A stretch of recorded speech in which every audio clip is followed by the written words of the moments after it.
Assalamualaikum warahmatullahi taala wabarakatuh. Bismillahirrahmanirrahim. Alhamdulillahirabbil alamin. Wassalatu wassalamu ala al-mab'uthi rahmatan lil alamin. Sayyidina wa nabiyina Muhammad wa ala alihi wa sahbihi ajma'in.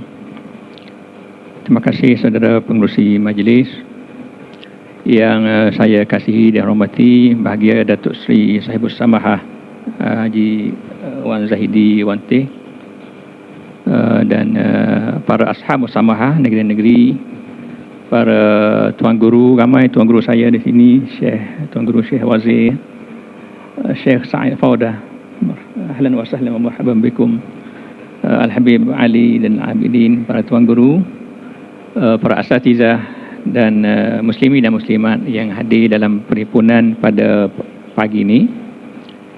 Saya ucap terima kasih banyak kepada penganjur kerana berjemput untuk saya juga berkongsi, dan saya minta maaf banyak kerana terlewat ada urusan di Istana Negara, dan saya tak ikuti ucapan-ucapan ashab Samahah dan para tuan guru tadi.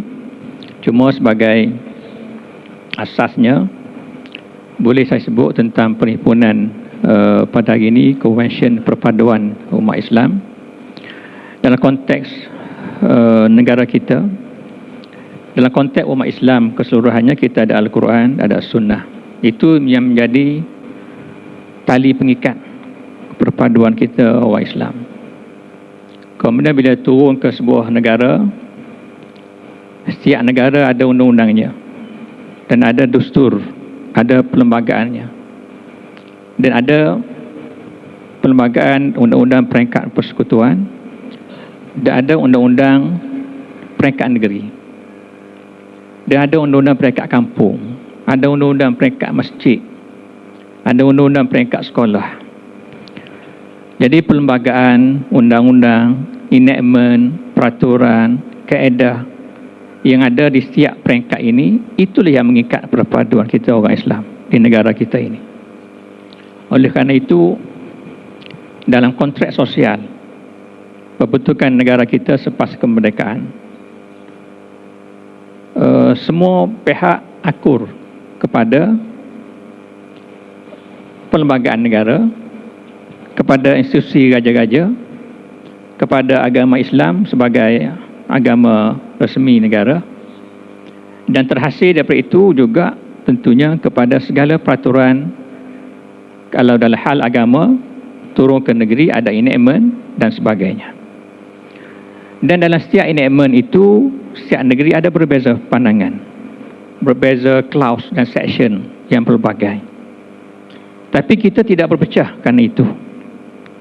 Kita tidak berpecah kerana berbezanya enactment negeri-negeri. Kita tidak berbeza kerana adanya berbeza peruntukan dalam undang-undang antara negeri dengan negeri. Kerana kita semua akur itu di bawah payung besar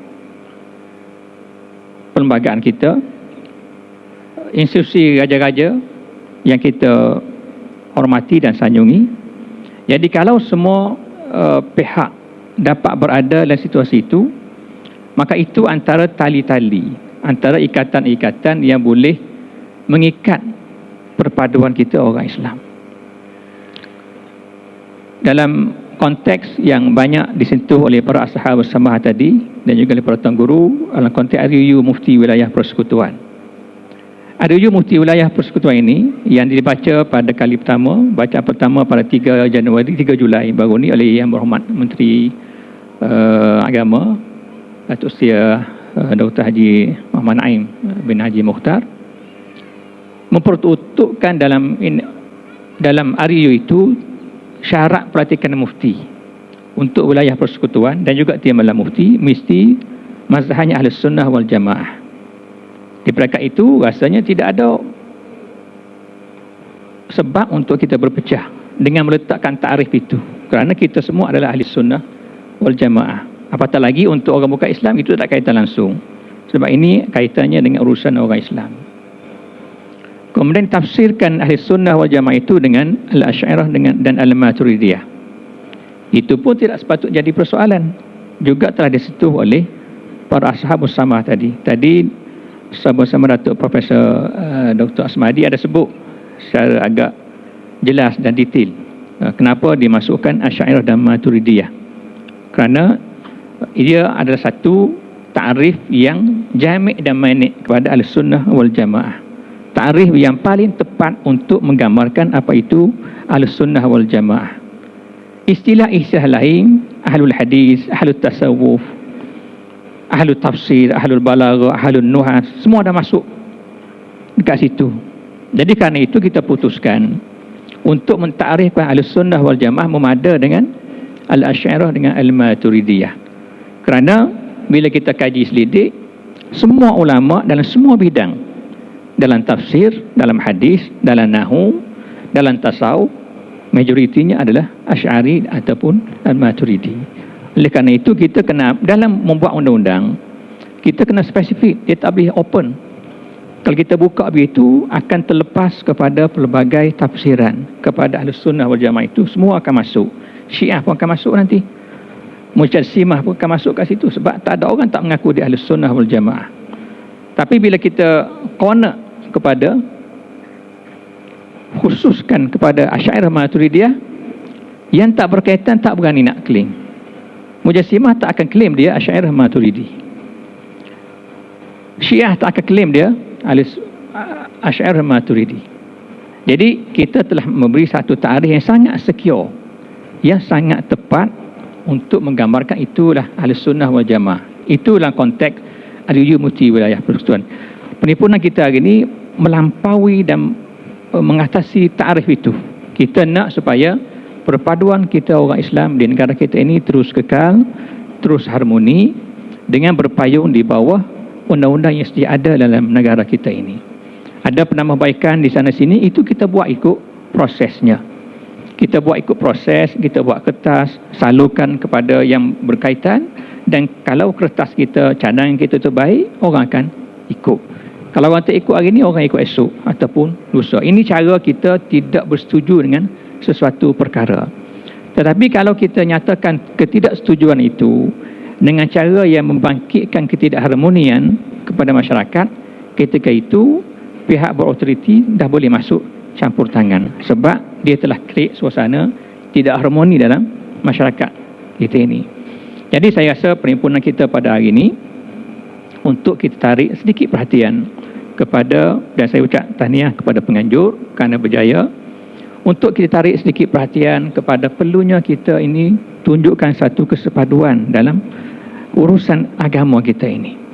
Tunjukkan satu kesepaduan, satu keharmonian dalam urusan agama, berpaksikan dan bertaukan dan berikatan dengan segala undang-undang yang sedia ada dalam negara kita ini. Isu kita banyak. Yang besar kita hadapi sekarang, kalau kita pergi lebih pada itu, tapi isu kita yang dekat dengan kita, isu Palestin sekarang ini, yang kita semua tahu. Itu pun menuntut kesepaduan, keperpaduan di kalangan umat Islam seluruh dunia untuk kita mengatasi dan untuk kita berdepan dengan musuh kita. Kalau dalam soal yang kecil di negara kita ini kita tak boleh bersatu padu, kita nak tunjuk perpaduan peringkat lebih besar itu dalam bentuk yang sukar. Sebab peringkat kecil pun kita boleh bersatu, apatah lagi peringkat untuk kita atasi dan uruskan isu yang lebih besar di peringkat dunia. Jadi itu masalah dengan isu di Palestin. Sebab kita orang Islam gagal menunjukkan kesepaduan, perpaduan dalam kita menguruskan isu Palestin.